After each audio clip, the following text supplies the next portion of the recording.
Hello everyone and welcome back to Zora's Loft. So I got the team out flying.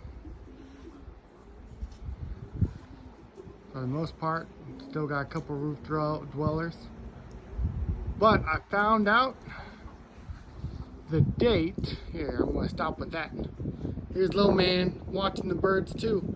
Are you having fun watching the pigeons? Yeah? My little helper. Alright, well we'll just go into the loft. I got all these guys flying low today because it's nice and hot out. It's still 101 in the loft, which is crazy. I have all the exhaust fans going. I have to run one nice fan to keep the circulation going through. But October 4th is the first race. So I will start getting the birds down the road starting next week, maybe this weekend.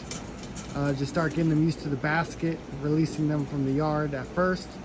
And then, yeah, definitely need to get them down the road because October 4th is not too far off.